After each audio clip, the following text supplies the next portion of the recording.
그리고 그가 나타나셨다라고 하는 그런 본문 이 제목의 말씀이었습니다. 그래서 하나님의 임재, 하나님의 나타나심에 대한 그 이야기가 펼쳐지는데요.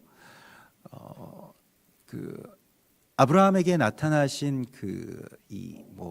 새 천사라고 이렇게 번역하는 것은 조금 저는 그렇게 좋아하지 않습니다만, 왜냐하면 그 천사라고 하는 그런 개념이 이렇게 중세 시대에 만들어진 어떤 그런 날개 달린 엔젤 그런 개념으로 이렇게 우리 가운데 쓰이기 때문에요. 그런데 이 말락이라고 하는 것은 이 보냄을 받은 자라고 하는 뜻으로 굉장히 광범위하게 쓸 수가 있기 때문에, 천사라고 하면 이제 하나님을 이게 수종드는 어떤 그러한 이 하나님의 어떤 이 일꾼들의 개념이지만은, 거기서 쓰여진 이 보내심을 받은 자들이라고 하는 그 새 존재는 하나님 자신을 그렇게 의미한다고 볼 수가 있겠죠. 그래서 아브라함이 달려나갔고요. 또 아브라함이 그 하나님께 정말로 간청하는데, 우리 집에 오셔서 잠시라도 쉬다 가십시오. 또 우리 집에 오셔서 이 마실 것과 먹을 것을 준비하겠으니 조금이라도 들고 가십시오라고 하는 그러한 간청을 주님께 드립니다. 사실은 그래서 우리가 안식이라고 하는 것에 대해서 우리 지난 주일에도 나누었습니다마는, 우리가 쉬는 것에 굉장히 초점을 많이 맞추고 있고, 또 성경도 그렇게 우리 가운데 말씀을 하십니다마는, 그러나 정말로 하나님을 감동시키는 안식이라고 하는 것은 하나님께 저에게로 오셔서 좀 쉬십시오라고 그렇게 간청하는 그 간청일 것입니다. 우리가 하나님께 가서 무엇을 주십시오, 뭘 해주십시오, 뭐가 문제가 많습니다, 여기가 아픕니다, 무엇가 해결이 되지 않았습니다 라고 그렇게 간청할 때에도 하나님께서는 우리를 기쁨으로 받아주시고 우리를 들어주시지만, 그 온전한 안식 가운데로 들어가는 이 기술을, 그러한 방법을 믿음의 조상인 아브라함이 우리 가운데 알려줄 때, 하나님께 달려가서 하나님께서 안식하시기를 간청하는 그 아브라함의 기도를 우리에게 보여주고 있습니다. 그래서 우리가 안식에 들어갈 때에 좀 아브라함처럼 한번 기도해 봤으면 좋겠습니다. 하나님, 저에게 오셔서 쉬십시오. 제가 주님의 처소가 되기를 원합니다. 주님이 제 안에 거하실 수 있는, 주님이 조금 마음을 놓으시고 쉬실 수 있는, 주님의 목마름이 좀 채워줄 수 있는, 주님의 그 허기가 좀 달래질 수 있는, 조금이나마 제가 그것을 하기를 원합니다 라고 그렇게 주님 앞에 간청하는 그런 안식 가운데 들어간다면 얼마나 안식이 더 풍요로워질까요? 또 그러면서 아브라함에게 하나님의 이 현현이라고 하는, 하나님의 나타나심이라고 하는, 이 바예라라고 하는 주님이 임재하시는 그 임재가 나타나게 되죠. 여러분들은 임재를 어떤 때에 경험하시고 어떤 기억이 있으십니까? 또 어떻게 그 임재를 느끼시나요? 저도 그 임재에 대해서 정말로 사모하고, 주님이 나와 함께 하시고 이곳 가운데 또 내 안에 그렇게 임재하시기를 늘 갈망하고, 또 그런 상태가 되기 위해서 정말로 주님께서 오셔서 그렇게 쉬실 수 있는 어떤 그러한 그 처소가 되기 위해서 이렇게 늘 준비되어 있고 깨어 있고 또 기도해야 된다라고 생각을 합니다만은, 그러나 그 임재라고 하는 것이 항상 그렇게 우리 가운데 있는 것은 아니죠. 언제나 그 임재 가운데 살면 참 복되고 좋은 삶이겠습니다만은, 어느 때에는 하나님의 임재를 전혀 느낄 수가 없을 때가 있죠. 하나님의 부재를 경험하게 될 때가 있습니다. 마치 예수께서 그 골고다에서 어찌하여 나를 버리시나이까라고 이렇게 외쳤던 그때처럼, 뭐 그때만큼은 아니겠습니다만은 때로는 기도해도 응답이 없고, 또 내가 그토록 바라고 또 교회나 또 목사님들이 말씀하셨던 것처럼 그렇게 그 축복과 임재 속에서 하나님의 응답을 그렇게 받을 때도 있지만 또 그러지 못할 때가 있습니다. 그때의 어떤 그런 당혹감 같은 것들을 우리가 또한 여러 번 경험하게 되죠. 하나님의 임재라고 하는 것이 과연 어떠한 것인가라고 하는 것에 대해서 이번 주에 토라 포션은 우리 가운데 이렇게 아주 자세하게 말씀하고 있습니다. 그래서 사실은 오늘 이 22장의 창세기 22장의 말씀과 또 21장의 말씀이 서로 굉장히 많은 연관성을 갖고 있습니다. 21장에서는 아브라함이 하갈과 이스마엘을 내보내는 그러한 이야기이고요. 또 22장은 유명한 모리아산에서 이제 아들 이삭을 하나님 앞에 바친 아케다라고 욤 아케다라고 하면 이제 이삭을 묶는 날이라고 하는 그러한 뜻이고 또 이 나팔절을 욤 아케다라고 이렇게 부르기도 합니다. 그래서 욤 테루아라고 불리우는 그 나팔절을 욤 아케다. 그러니까 이삭을 그렇게 모리아산으로 데려가서 묶은 날이 바로 나팔절 당일이었다라고 여러 유대 전승 가운데에서 이렇게 전해지곤 하는데요. 우리가 창세기 21장의 말씀을 보면 좀 비슷한 이야기인데 아들을 떠나보내는 이야기죠. 22장의 말씀도 사실은 그 아들을 그렇게 내어드리는 그 이야기이고요. 그래서 두 이야기가 묘하게 비슷한 어떠한 그런 분위기가 있고 또 각각의 차이가 있습니다만은 아브라함이 이스마엘을 내보낼 때도 이삭을 하나님 앞에 모리아산에 드릴 때보다도 제가 보기에는 훨씬 더 큰 근심이 그에게 있고 마음을 막 짓누르는 듯한 어떤 그러한 그 첫 번의 어떤 시련, 첫 번의 죽음이 그 앞에 있는 걸 보게 됩니다. 그리고 또한 21장과 22장 둘 다 아브라함이 하나님의 말씀에 순종하기 위해서 아침에 일찍 일어나는 장면을 보게 됩니다. 그래서 아침에 일찍 일어나서 하갈과 이스마엘에게 떡과 물 한 가죽 부대를 주면서 떠나보내고요. 또 모리아산을 향해서 떠날 때에도 아침에 일찍 일어나서 이렇게 가죠. 하나님의 말씀에 순종하기 위해서 어떤 자기 생각이나 연민이나 번뇌가 시동을 걸기 전에 먼저 움직이는 것을 보게 됩니다. 이것이 사실은 순종하기 위한 어떤 아브라함이 우리 가운데 주는 지혜이기도 한데요. 그러니까 뭔가 자기 생각이 이렇게 막 시작되기 전에 그냥 순종부터 먼저 하는 그러한 아브라함을 이제 보게 되죠. 그래서 지난주에 어떤 이렇게 성경 통독이나 또 설교학으로 굉장히 유명하신 한 목사님이 가장 좋아하는 성경 구절이 무엇입니까? 라고 하는 그 질문에 대해서 이 창세기 21장 16절이라고 말씀을 하시는 걸 보고 깜짝 놀랐습니다. 성경 굉장히 많이 읽으신 분인데 성경에 정말 여러 좋은 말씀들이 있잖아요. 근데 저는 처음 봤습니다. 창세기 21장의 그 하갈의 기도를 성경에서 제일 자기가 좋아하는 기도라고 말씀을 하시는 거예요. 다윗의 기도도 있고 아브라함의 기도도 있고 여러 좋은 기도들도 많이 있는데 이 하갈이 이스마엘을 위해서 우는 이 장면이 자기는 제일 좋다는 거예요. 그래서 다시 살펴보게 되었습니다. 저도 창세기 21장 이 16절과 16절의 말씀에 아이가 죽는 것을 참아 보지 못하겠다. 이게 하갈의 기도였다는 거예요. 굉장히 짧은 기도죠. 아이가 죽는 것을 참아 보지 못하겠습니다 라고 하는 이 하갈의 절규가 오늘날 우리에게 가장 필요한 기도가 아니겠는가. 이 노령의 목사님은 그렇게 말씀을 하시더라고요. 아이들이 죽어가는 것에 대해서 하갈처럼 울부짖어서 우리가 기도한다면 하나님께서 한바탕 거리 떨어져서 마주 앉아 바라보며 소리내어 우는 이 하갈의 이 절규를 하나님께서 들으실 것이다.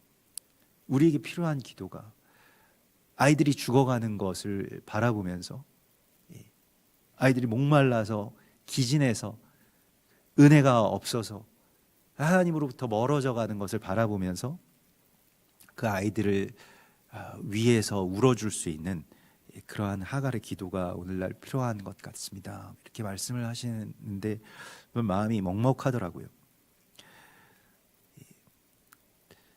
그리고 또한 하나님께서는 이 어린 아이, 여기서 아이라고 하는 이 나르라고 하는 것은 뭐 아이 이렇게 뭐 유년을 말하는 것이 아닙니다. 이렇게 어느 정도 성장한, 이렇게 보통 일반적으로는 청년이라고 이야기를 하면 더 좋겠는데, 뭐 젊은 청년.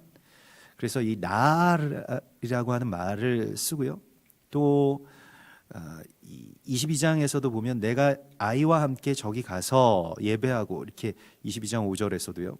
여기서 아이라고 하는 말도 나르라고 하는 말을 씁니다. 그래서 둘 다 이 청년 시기에 좀 그 젊고 굉장히 푸릇푸릇하고 또 활기 있는 어떤 청년인 이 두 아들이 죽어가는 모습을 그 이제 아브라함을 통해서 또 하갈을 통해서 그렇게 바라보게 하시는 하나님의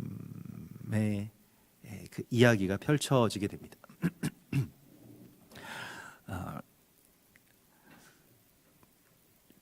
오늘 이 말씀 속에서 하나님이 아브라함을 부르시죠. 아브라함아 이렇게 부르실 때에 아브라함의 대답이 특이합니다. 제가 여기 있나이다라고 하는 이 힌내니라고 하는 그러한 히브리 말을 쓰는데요. 이 힌내니라고 하는 말이 오늘 1절과 또 7절과 11절에 계속 있습니다. 그래서 이 힌내니라고 하는 것은 하나님께서 우리를 어떤 특별한 사명으로 부르실 때 하나님께 내가 응답할 준비가 되어 있습니다라고 하는 그 아주 전적인 순종 혹은 그 응답의 어떤 방식입니다. 그래서 제가 하나님의 말씀을 들을 준비가 되어 있습니다라고 할 때 힌내니 제가 여기 있습니다. 그러니까 여기 있다라고 하는 것은 어떤 위치에 대한 말씀이 아니라 상태에 대한 말씀이죠. 그래서 주님 제가 여기 있습니다라고 할 때는 주님 말씀하시는 것을 이제 순종할 준비가 되었습니다라고 하는 그런 고백입니다. 그래서 이 웰즈의 이 대부흥 운동의 발화점이 되었던 이 모라이아 교회에서 그 청년들을 이렇게 인도하던 뭐 전도사, 뭐 간사, 뭐 그 정도가 되겠죠. 이반 로버츠라고 하는 그 청년이 주님 앞에 나와서 꼭 이런 기도를 했다고 하는데요. 주님 이제 저는 주님께 바쳐줄 준비가 됐습니다. 정말로 산 제물로 바쳐줄 준비가 됐습니다라고 하는 그 기도를 계속해서 드렸다고 하죠. 그리고 그 시기에 그렇게 그 엄청난 부흥의 역사가 그 임재의 어떤 발화가 그 작은 교회에 또 이 탄광촌의 작은 교회의 뭐 청년들 모임 가운데서 이렇게 일어났다라고 하는데요. 하나님 앞에 우리가 드려야 될, 또 하나님이 안식하시는 바로 그 고백이 여기에 있습니다. 힌내니 제가 여기에 있습니다라고 하는 그 고백입니다. 제가 이제 주님의 말씀을 들을 수 있는 준비가 되었습니다라고 하는 그 고백으로 우리가 주님 앞에 나아가야 할 것입니다. 그리고 뭐 모세도 그랬고요, 사무엘도 그랬고요, 또 이사야도 그랬고 예수아께서도 그랬고 제가 여기에 있습니다라고 하는 그 고백으로 하나님 앞에 나아갔던 분들이시죠. 그래서 우리가 나팔절을 지나서 지금 이제 새해가 되었습니다. 그런데 우리가 또 뭐 이 태양력으로 이제 새해를 얼마 있으면 또 맞이할 것이고요. 근데 우리가 새롭게 시작한다라고 하는 것은 주님의 부르심에 내가 응답할 준비가 되었습니다라고 하는 그 준비를 마치는 것입니다. 그래서 주님 앞에서 내가 여기 있습니다라고 하는 그 고백을 드릴 수 있는 것, 그것이 우리에게 아주 중요한 사명이겠죠. 그리고 하나님께서는 아브라함에게 내 아들 내 사랑하는 독자 이삭을 데리고 모리아 산으로 가서 그를 번제로 드리라고 말씀을 하시죠. 이 모리아라고 하는 것은 여호와께 보여지는 곳이라는 뜻입니다. 여호와께 보여짐이라는 뜻이고요. 그래서 그 이스라엘 남자들은 1년에 3차례씩 하나님 앞에 자신을 보여야 했습니다. 하나님 앞에 자신을 보이는 곳이 바로 모리아산이고요. 그 모리아산에서 이 자신의 하나님이 누구인지를 그렇게 드러내게 되죠. 그래서 뭐 이 말씀을 감당할 수 있는 믿음의 사람이 어디 있겠습니까? 저는 아브라함도 이 말씀을 스스로가 감당할 수 있으리라고 생각하지 않습니다. 아브라함이 이 말씀을 감당할 수 없죠. 다만 뭐 이 말씀에 대해서 내가 이 말씀과 또 이 명령에 대해서 성취하겠다라고 그렇게 아브라함이 말을 할 수가 없는 것이죠. 근데 아브라함 다만 어찌 되었든 순종합니다. 그러니까 자신이 할 수 있는 순종을 하기 시작했는데요. 아까 말씀드렸던 것처럼 아침에 일찍 일어나고요. 나귀의 안장을 지우고 두 종과 그의 아들 이삭을 데리고 번제에 쓸 나무를 쪼개어 가지고 떠나 하나님이 자기에게 일러주신 곳으로 갑니다. 그래서 아침에 일찍 일어났고요. 또 번제에 쓸 나무를 쪼개서 준비하죠. 순종을 위한 모든 준비들을 하고요. 또 연합을 합니다. 여기에 두 종과 아들 이삭이라고 표현되어 있는데 거의 대부분의 유대 전승에서는 이 두 종이 하나는 이제 이 엘리에셀이라고 하는 이 다메섹 사람, 자기 어려서부터 이 아들이 없었기 때문에 자기가 그저 거두어서 길렀던 그 고아 가운데 한 사람, 양자처럼 그렇게 길렀던 엘리에셀이었을 것이고, 하나는 쫓아냈던 이스마엘이었을 것이다. 뭐 그렇게 이야기를 합니다. 주로 그 본문에 나와 있지 않기 때문에 거기에 대해서 깊이 우리가 나누지는 않겠습니다만은, 그래서 이것이 아브라함의 어떤 이 삶의 여정을 그대로 이렇게 축약하는 어떤 여정이었을 것이라고 그렇게 이야기를 합니다. 뭐 그것도 일리가 있는 이야기이고요. 어떤 이 3일 길을 걸어간다라고 하는 것이 아브라함에게 이 3일은 자신이 겪었던 그 어떤 3일보다도 더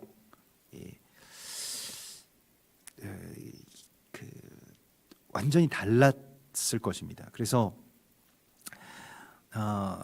그곳으로 나아가면서 제3일에 아브라함이 눈을 들어 그곳을 멀리 바라본지라. 그래서 3일 길을 가서 눈을 드는 아브라함을 보게 되고요. 또 21장에서도 하나님께서 하갈의 눈을 들어서 눈을 열어서라고 이렇게 표현이 되었는데, 눈이 열린다, 눈을 들었다라고 하는 것 같은 표현입니다. 그래서 그 약속의 산을, 그 모리아 산을 바라볼 수 있도록 눈을 그렇게 거기에만 초점을 맞추는 그 아브라함의 모습을 보게 되고요. 그리고 내가 이 아이와 함께 나아가서 예배하고 돌아올 것이다라고 그렇게 이야기하면서, 이제 이 아이가 아닌 이 청년, 그러니까 건장한 청년을 이야기하는 이 나아르가 되어버린, 어느새 훌쩍 커버린 그 자기 아들과 함께 모리아산으로 올라가는 아브라함을 보게 되고요. 6절에 보시면은 아브라함이 이에 번제나무를 가져다가 그의 아들 이삭에게 지우고 자기는 불과 칼을 손에 들고, 그러면 여기서 누가 더 힘이 셉니까? 이 번제나무를 들고 가는 그 아들이 훨씬 더 힘이 세죠. 이제는 아브라함은 굉장히 노쇠한 할아버지입니다, 지금. 그리고 그 아들은 이제 뭐 그 한참 힘을 쓸 수 있게 된 그러한 그 청년이고요. 그래서 아들 이삭이 무거운 나무찜을 지고요. 또 아브라함은 이제 불과 칼을 손에 들고 나아가는데, 그 특이하게도 이 6절에 보면 두 사람이 동행하더니라고 써져 있습니다. 여기서 그 에하드 얄라크라고 하는 말이 나오는데요. 그러니까 그 한 길을 갔다라고 이렇게 표현이 되어 있고, 여기서 에하드라고 하는 말이 나오죠. 우리도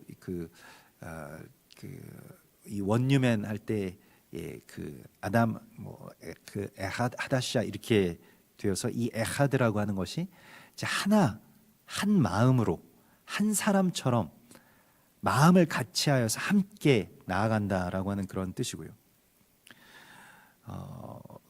6절에서도 그렇게 나오고 8절에서도 두 사람이 함께 나아가서 라고 하는 이 에하드의 동행이라고 하는 말이 나오고요. 또 19절에서도 함께 떠나라고 하는, 그래서 총 3번 이 함께라고 하는 말이 나옵니다. 그래서 이 아케다 사건, 이 아케다라고 불려지는 이 아브라함이 이삭을 묶은 이 사건은 아브라함 혼자의 믿음과 의지와 결단으로 이루은 것이 아닙니다. 아브라함은 그렇게 할 수도 없었고요. 그런 힘도 없습니다.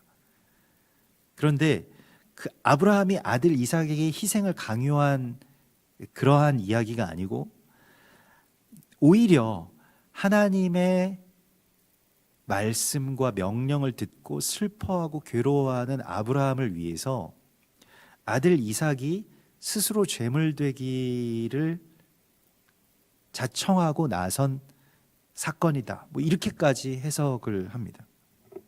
이삭이 스스로 지금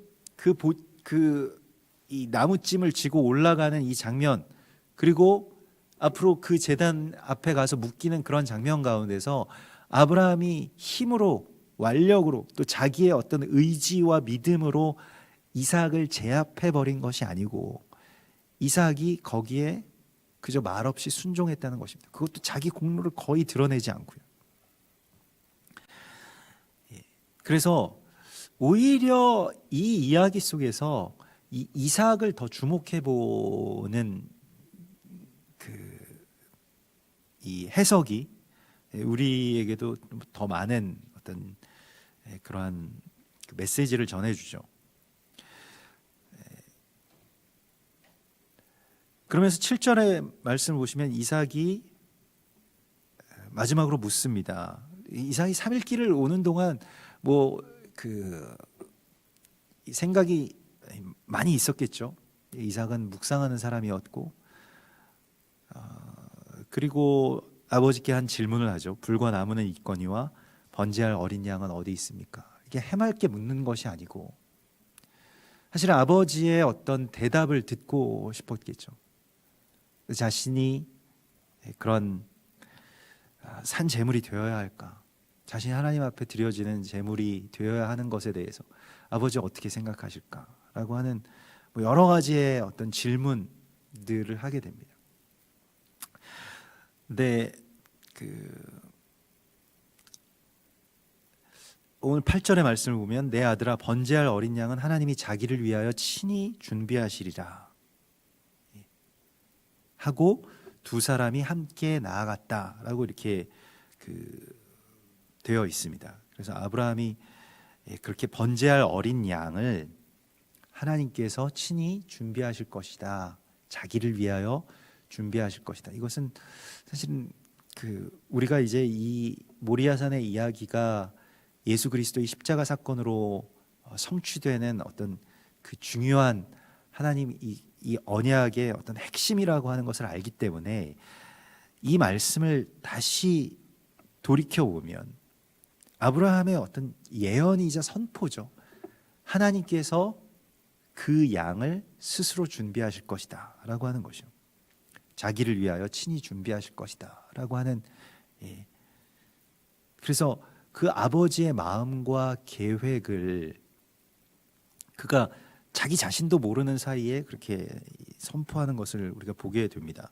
근데 오늘 이 8절의 말씀을 그 이제 아람어 성경, 이 탈굼이라고 하는 아람어 성경이 있습니다. 근데 그 아람어 성경이 이제 주로 예수님 그 당시에 이 히브리어가 없어졌기 때문에 그 당시에는 그래서 아람어로 된 성경들을 많이 보았는데 그 당시에 통용되던 그 이 탈굼 뭐 네오피티라고 하는 그 이 아람어 성경에서는 이렇게 그 뭐 그러니까 말하자면 주해가 되어 있습니다. 내 아들아, 주께서 자신을 위해 번제물을 예비하실 것이나 혹여 그렇게 하지 않으신다면 네가 번제의 제물이 될 것이다. 이렇게 말을 했다는 거예요, 아브라함이. 그리고 이들 둘은 굳게 결의하고 함께 걸었다. 여기서 두 사람이 함께 나아가서라고 하는 말이에요. 사실은 이삭이 이 이야기를 들었을 때 하나님이 직접 예비하실 것이라고 했을 때 그 이삭이 이 말씀을 받아들였다는 거예요. 그러니까 아버지의 이 말씀을. 그래서 하나님이 준비하실 그 제물이 곧 자기 자신이어야 한다라고 하더라도 아버지의 마음과 함께 연합해서 나아가겠습니다라고 하는 그 순종이, 그 순종의 결단이 여기에 있었다는 것입니다. 그래서 두 사람이 함께 나아가서라고 하는 말이에요. 아버지와 아들이 함께 연합해서 아들은 아버지에게 순종하고 또 아버지는 아들의 그 순종을 같이 그렇게 따라가는 그런 장면으로 이 이야기를 이제 보게 됩니다. 그래서 두 사람의 동행이라고 하는 것이 우리가 말라기서에서도 말씀하신 것과 같이 아비의 마음이 자녀에게로 돌이켜지고 자녀의 마음이 아비에게로 돌이켜지는 그 장면이 바로 여기에 있다는 것입니다. 아브라함은 아들 이삭을 너무나도 사랑하고요.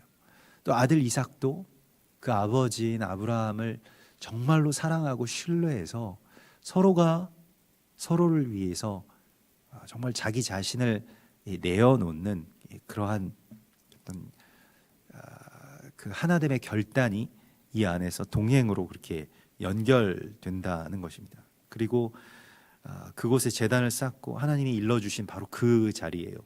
나무를 버려놓고 아들 이삭을 결박해서 제단 나무 위에 놓고 손을 잡고 손을 내밀어 칼을 잡고 그 아들을 잡으려 했다라고 이렇게 되어 있는데요. 여기서도 보면 이 아브라함의 마음이 이삭에게로 그렇게 전해지게 된 것에 있어서 흰내니가 하나 쓰이는 것을 우리가 보죠. 그래서 흰내니라고 하는 것이 제가 여기 있습니다라고 하나님 아버지께 그 자기 자신을 그렇게 드릴 때 그런 그 표현을 하는데 오늘 이삭의 질문에 대하여서요. 번제할 어린 양은 어디 있습니까? 라고 하는 그 질문 전에 아버지여, 내 아버지여 라고 할 때 아브라함이 어떻게 대답하냐면 흰내니라고 대답을 합니다. 내가 여기 있다 라고 하는 그런 대답을 했다는 것이죠. 이것이 사실 너무나도 중요한 것인데 우리가 하나님 앞에서 나 자신을 그렇게 온전하게 드릴 준비가 되어 있습니다라고 할 때도 흰내니라고 하는 말을 쓰지만은 그 아들에 대해서, 그러니까 그 자녀에 대해서 흰내니라고 하는 말을 쓰는 이 아브라함의 모습을 또 우리가 새롭게 보면서 깨달아야 할 것이 있습니다. 그 자녀들에게 있어서 보통은 일반적으로는 그저 자신의 생각을 이제 강요하고 내가 알고 믿고 생각하고 판단하는 것에 대해서 그렇게 그냥 좀 일방적으로 이렇게 이야기하는 것이 아니라 여기서 흰내니라고 하는 것은 너의 말을 들을 준비가 되어 있다. 너의 생각을 들을 준비가 되어 있다.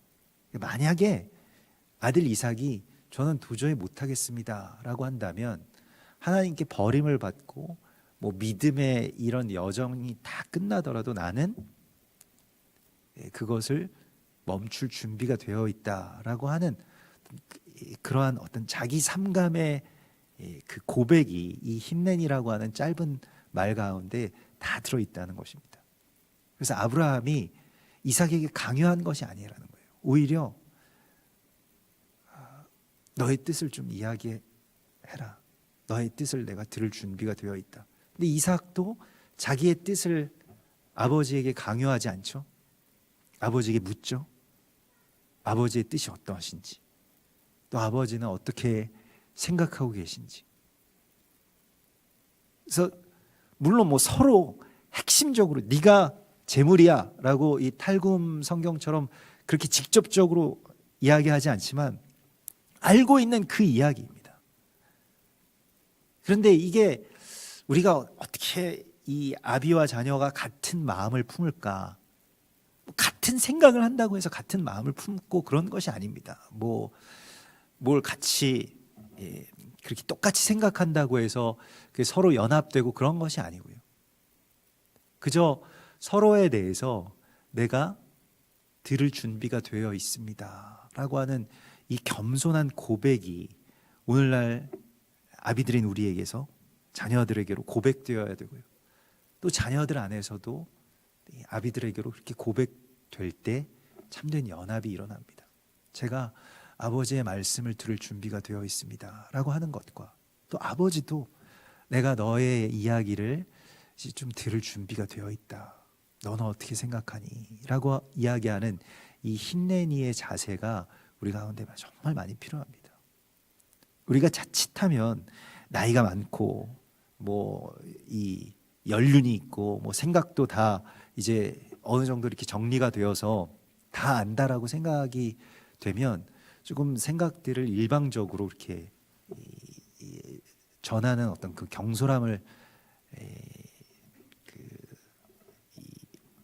범할 때가 있죠. 근데 그것에 대해서 내가 이렇게 겸손하게 내가 너의 이야기를 좀 듣고 싶고 또 듣기를 원하고 얼마든지 너의 뜻에 따라서 나의 뜻을 굽힐 수 있다라고까지 이야기를 하는 바로 이 자세가 우리 가운데 정말 많이 필요한 것 같습니다.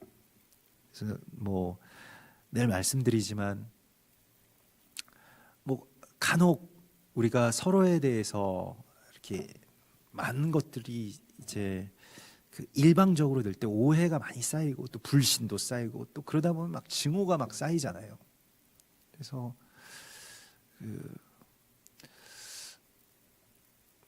또 오늘도 어떤 식당에서 이제 뭐 이렇게 교회 오는 길에 밥을 먹으러 들어갔는데 한 가족이 와서 이렇게 식사를 하는데 갑자기 언성이 이렇게 높아지는 거예요. 그래서 이렇게 봤더니 아버지가 아들한테 네가 그렇게 먹으니까 살이 찌지. 그러니까 아들이 자기는 억울하다는 거예요. 그렇게 많이 먹진 않는데 이렇게 살이 찌는 거는 아버지의 유전자 때문이다. 이렇게 해가지고 나중에 좀 이렇게 농담처럼 시작됐던 말이 정말로 막 싸움이 돼가지고 너 그만 먹으라고 막 식당에서 같이 식사를 하는데 그 아버지가 아들에게 그러니까 제가 여기서 이렇게 보니까 아들이 좀 통통하긴 한데 뭐 그래도 그거 가지고 같이 차라리 식당에 오시질 말던가 식당에 와서 먹고 있는 아들한테 그렇게 이야기를 하니까 아들도 기분이 상하겠구나 이런 생각을 하는데 또 아들도 지지 않고 아버지의 유전자 때문에 자기가 이런 거라고 막 이렇게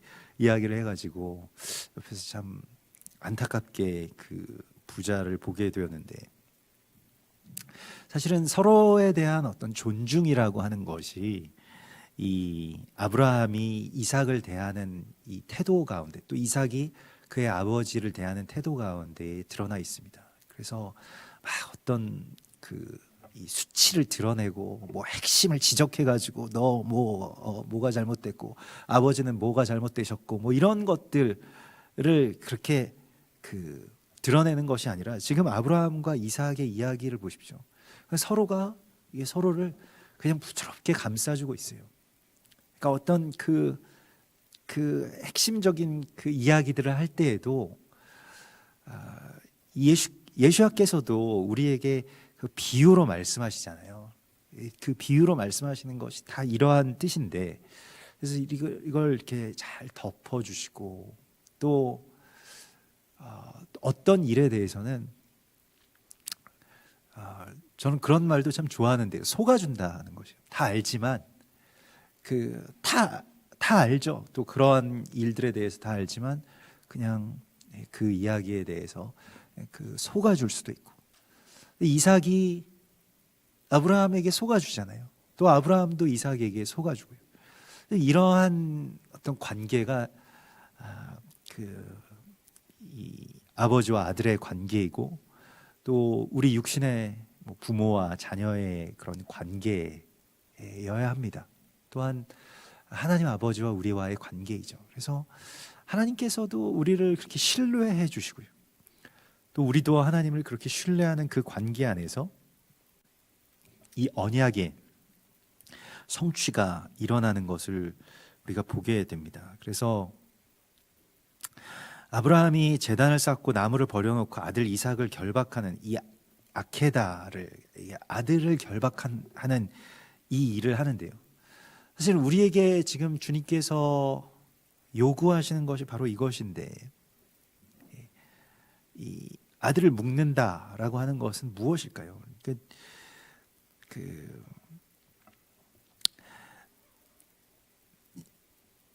아들을 묶어놓고 손에 칼을 잡고 그 아들을 잡으려고 이렇게 손을 들죠. 여기에 대해서 여러 유명한 화가들이 이 장면, 이 아케다의 장면에 대해서 그린 그림들이 있죠.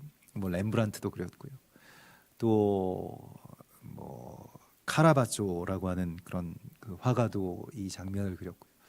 또 유명한 화가가 샤갈이죠. 샤갈은 굉장히 많은 어떤 이 토라에 대한 많은 유대인 화가였기 때문에 여러 작품들을 남겼는데, 이제 히브리적인 관점과 또한 기독교적인 어떤 그런 이 관점을 그대로 연결해서 이 장면에 아브라함이 그 아들 이삭을 바치려고 할 때 저 멀찌감치서 저 산 아래에서 이 사라가 막 울부짖고 있고요. 여기는 사라가 등장하진 않습니다만은 그 사라의 어떤 그런 마음을 표현할 길이 없었는지 창세기 이 본문에서 사라가 나타나지 않습니다만, 사라가 저 멀리서 울고 있는 그런 장면이 보이고, 그 사라의 모습과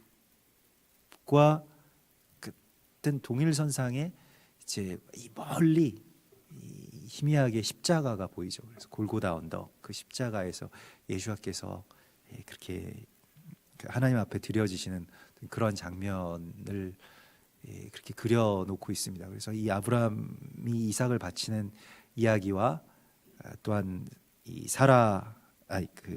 이 예수님께서 하나님 앞에 그렇게 자신을 내어 드리는 그러한 장면을 연결해서 이렇게 보고 있고요. 그래서 그 아들을 위해서 우는 사라와 또한 그 십자가 앞에서 그 눈물을 흘렸던 이 마리아, 예수와의 어머니인 마리아의 모습을 그대로 겹쳐서 그려놓은 그런 그림을 우리가 보는데요.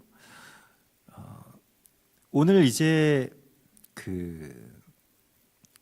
주님께서 이렇게 말씀을 하시는데요. 사자가 이르시되, 여기서 사자라고 하는 말은 그 주님이라고 표현하는 것이 더 맞습니다. 그래서 그 아이에게 내 손을 대지 말라, 그에게 아무 일도 하지 말라. 내가 내 아들 내 독자까지도 내게 아끼지 아니하였으니 내가 이제야 네가 하나님을 경외하는 줄 아노라. 그래서 여기서 이 아브라함에게 또 다른 하나의 이 이름이 생겼는데, 하나님을 경외하는 자라고 하는 이 야레 엘로힘의 그 별칭이 붙습니다. 그래서 이 야레라고 하는, 경외한다라고 하는 것은 그 삶에 있어서 어떤 그 자신이 반드시 해야 되는 일을 깨달은 자가 그 일을 자발적으로 하기 시작할 때 하늘에서부터 더해지는 어떤 이것을 하늘에서부터 내려오는 어떤 능력, 은총이라고 그렇게 이야기를 하는데요. 그래서 이 야레라고 하는 것은 무엇이냐면 이게 수동적으로 하나님이 이렇게 하라고 하시니까 내가 정말 하고 싶지는 않은데 어쩔 수 없이 한다. 이러한 그러니까 순종은 해야 되겠으니까 그냥 순종을 한다라고 하는 그런 것이 아니라 정말로 해야 될 일을 자기가 정말로 원해서, 그러니까 하나님이 정말 원하시는 것을 자기도 정말로 원하게 되는 바로 그 지점에서 야레라고 하는 것이, 그러니까 하나님을 경외한다라고 하는 것이 발생한다는 것입니다.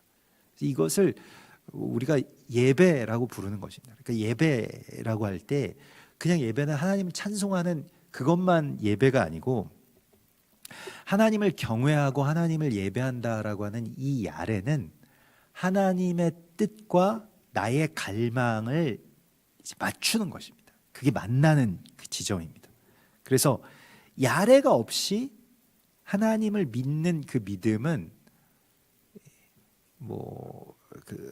이 랍비들의 이야기로는 보물 창고에 들어가는 열쇠는 있는데 거기서 보물을 가지고 나오는 열쇠는 없는 것과 꼭 같다라고까지 이야기를 하는데요.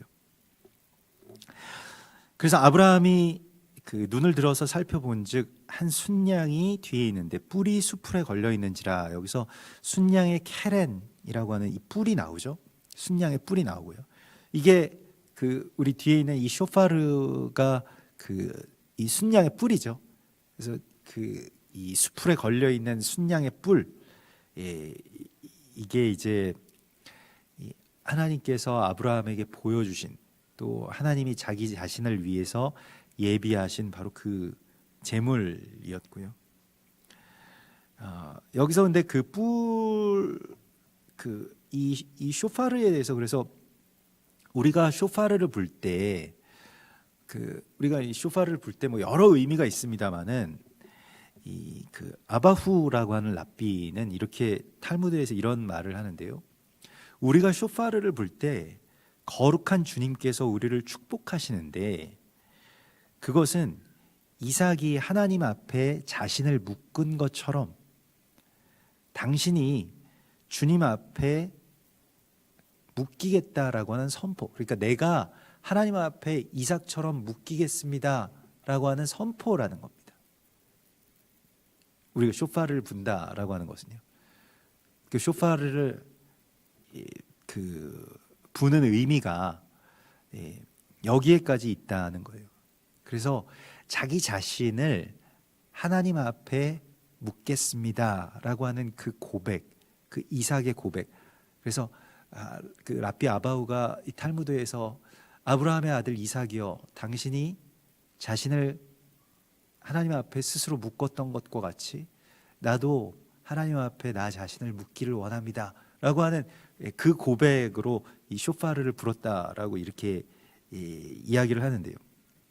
시편 118편 27절에 여호와는 하나님이시라, 그가 우리에게 빛을 비추셨으니 밧줄로 절기 제물을 제단불에 맬지어다.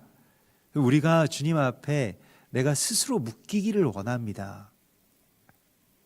내가 스스로 이제 주님 앞에 묶여서 정말로 주님 앞에 드려지는 제물이 되기를 원합니다 라고 하는 이 고백이 곧 쇼파르를 부는 행위라는 것입니다. 그래서 주님 앞에 자기 자신이 묶여진다라고 하는 것에 대한 표현이 그 베드로에게도 있죠. 그래서 내가 젊을 때는 스스로 띠뛰고 네가 원하는 곳으로 다녔지만은 이제는 내 팔을 벌리리니, 그래서 나 자신을 이제 하나님 앞에 드리고 나 자신을 묶고 그렇게 주님 앞에 온전한 산 제물로서 드리기를 원합니다라고 하는 이 고백으로 하나님 앞에 나아갈 때 어떤 일이 일어나냐면 하나님의 현현이 우리 가운데 나타난다는 것입니다. 그래서 이게 지금 아브라함에게 하나님이 나타나시건 나타나지 않건 그게 중요한 이야기가 아닙니다. 뭐 천사가 나와서 아브라함아 멈춰라, 뭐 이 말씀을 듣고 안 듣고 이게 결론적으로 이게 뭐 예정되어 있는 어떤 그런 답이었다고 할지라도 이 이전에 이미 하나님의 나타나심은 아브라함과 이삭에게 그대로 나타난 겁니다. 하나님의 나타나심이라고 하는 것은 어떤 하늘에서 천사가 갑자기 등장하거나 어디 막 눈을 떴는데 뭐 정말로 주님의 어떤 빛의 어떤 강림이나 어떤 영적인 체험 이런 것만이 아니고, 물론 그런 것으로 우리 가운데에 계시될 때가 있고 경험될 때가 있고 그것도 값진 이야기입니다마는, 중요한 것은 하나님의 나타나심이라고 하는 것은 오늘 이 창세기 22장에서 우리가 보는 것과 같이 아버지의 마음이 내 안에 채워지는 것. 아버지의 마음이 내 안에 채워져서 내가 이제 아버지의 마음을 알게 되는 것. 또한 그 아들이신 예수와의 순종과 또 자기의 희생이 내 안에서 그렇게 드러나게 되는 것. 그것이 하나님의 임재의 참된 본질입니다. 하나님의 임재라고 하는 것은 그냥 어떤 저 멀리 있는 하나님을 내가 보는 것으로 임재가 나타나는 것이 아니라 정말로 내 안에서 그 아버지의 마음이 나타나고요, 내 안에서 그 아들의 마음이 고백되어질 때 참된 임재라는 것입니다. 그 임재를 우리가 구해야 됩니다. 하나님의 임재, 우리가 그리스도 예수와의 증인이 되어서 산다라고 하는 것은 예수에 관한 증언을 하는 자들이 아니라 예수님이 내 안에서 정말로 현현하시는 거예요. 나타나시는 것입니다. 나를 통해서요. 아브라함이 그 아들 이삭에게 내가 여기 있다라고 말하는 그 순간 그 아버지의 마음, 그 아버지가 그 아들을 사랑하는 그 절절한 그 마음 그대로 그 아들에게 말한 것이고, 그때 이미 하나님의 현현, 하나님의 임재가, 하나님의 나타나심이 그 안에 있는 것입니다. 우리가 뭐 아주 대단한 일을 해야만 그리스도 예수께서 내 안에서 드러나시는 것이 아니고요, 정말 작은 말 하나에도, 자녀와의 어떤 아주 작은 대화 가운데서도 그리스도 예수를 그 아이가 나를 통해서 체험할 수 있어야 됩니다. 또 나를 통해서 예수님의 그 순복과 또 예수님의 그 희생이 나를 통해서 그 우리의 아버지들에게, 우리의 어머니들에게, 우리의 부모님들에게 나타날 수 있어야 됩니다. 이것이 예수와의 증인된다라고 하는 것의 그 실제입니다. 그래서 우리가 오늘 주님의 나타나심에 대해서, 주님이 우리에게 어떻게 나타나시는가라고 하는 것에 대해서 정말로 나의 안에서, 나를 통해서, 나의 삶을 통해서, 나의 희생을 통해서, 나의 겸손을 통해서, 나의 베풀음을 통해서, 나의 헌신을 통해서 하나님께서 나타나시는 그 나타나심을 여러분 우리 모두가 다 그렇게 경험하시기를 하나님께서 바라십니다. 정말로 내 안에서 하나님 나타나시는 것입니다. 그게 참된 임재예요. 임재의 어떤 현상만을 쫓지 말고 임재의 어떤 주체, 임재의 정말로 실제가 되라고 주님께서 말씀을 하십니다. 임재의 현상만 쫓다 보면 그 본질을 우리가 잘 알지 못하게 됩니다. 최근에 어떤 책을 봤는데 모든 것에는 이유가 있다라고 하는 그 굉장히 좀 얇은 책인데 여러분들도 한번 보시면 되게 좋을 것 같습니다. 그분은 그 듀크 대학에서 이제 신학 이 교수를 하시던 분인데 그 미국의 어떤 번영 신학을 연구하던 어떤 젊은 신학자였어요. 근데 그분이 갑자기 그 암 4기에 판정을 받은 겁니다. 뭐 막 속이 쓰려서 병원에 가서 가정 검사를 해봤는데도 아무것도 나오지 않다가 갑자기 어느 날 이제 암 4기 판정을 받고 그 다음부터 자기의 어떤 이 병세와 또 자신이 그제껏 연구해 왔던 이 번영 신학과 계속 끊임없이 충돌하는, 하나님이 살아계신다고 하면 우리에게 번영을 주시고 돈을 주시고 부를 주시고 아주 건강을 주시고 또 가족들을 주시고 그런 것에 대해서 끊임없이 연구해 오고 그것에 대해서 각광하는 이 미국 사회와 교회들의 어떤 현상에 대해서 이렇게 연구하던 그 여성 신학자가 자기 자신의 이 어떤 불행, 그 남편과 아들을 남겨놓고 이제 떠나야 하는 이 짧은 남아있는 이 생애 동안 또 이 항암 치료를 하면서 겪게 되는 여러 가지 그런 고통들을 담담하게 쓰면서 하나님이 살아계시다라고 하는 것이 과연 우리의 번영으로만 증거되는 것인가라고 하는 것에 대한 본원적인 어떤 질문을 그렇게 던집니다. 또 굉장히 굉장히 많은 어떤 메시지를 이렇게 전해주는 그런 책인데요. 그런데 그걸 뭐 유쾌하게 또 자기의 실제 이야기로 그렇게 증거하면서 결국 하나님의 목적 또 우리의 삶의 어떤 종착지는 하나님이 우리에게 복을 주셔서 아브라함에게 말씀하신 것처럼 아브라함이 받았던 복도 역시 많은 뭐 부자가 되었고 뭐 나중에 자식이 많게 되었고 이러한 이야기가 아니라 우리가 하나님의 마음에 가닿고 그날 모리아산에 있었던 이삭의 심정에 또 그날 골고다의 그 나무 위에 달리셨던 예수와의 마음 가운데 가닿는 것이 우리에게 참된 복이 아니겠는가라고 하는 것에 대한 그러한 아주 근원적인 도전을 우리에게 던지고 있습니다. 하나님이 우리 안에서 나타나시는 것에 대해서 우리가 물론 뭐 대단한 일을 할 수 있으면 더 좋겠습니다. 정말로 그리스도 예수와의 그 큰 사역들이 내 안에서 이렇게 펼쳐 나가는 것도 물론 우리가 꿈꾸고 소망하고 또 주님께서도 또 우리 안에서 바라시는 일이겠습니다만은 우리가 오늘 해야 될 일은 아브라함이 그렇게 했던 것처럼 그저 아침에 일찍 일어나서 주님의 말씀에 순종하기 위해서 자신이 할 수 있는 한 자신의 나무를 패어서 짊어지고 그 길을 떠나는 그 아브라함의 작은 순종들과 또 순종들이 모여서 하나님의 나타나심의 그 산까지 가닿게 될 것이라고 하나님 말씀을 하십니다.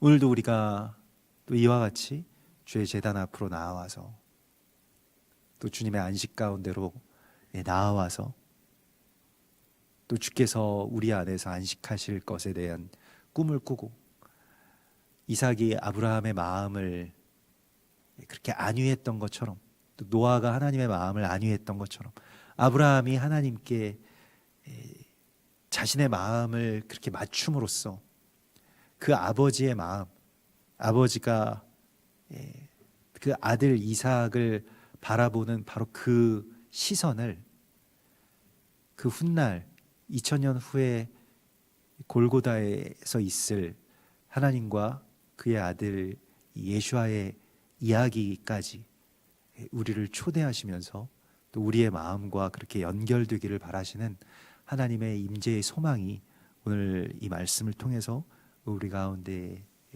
그렇게 선포되고 있습니다. 그리고 하나님의 이 놀라운 이야기, 또 아브라함과 이삭의 이 놀라운 이 연합의 이야기가 우리의 삶 속에서도 또 우리의 가정에서도 또 우리의 세대에서도 이와 같이 모리아산의 온전한 제사로 드려지기를 정말로 간절하게 소망합니다. 우리 같이 기도하겠습니다.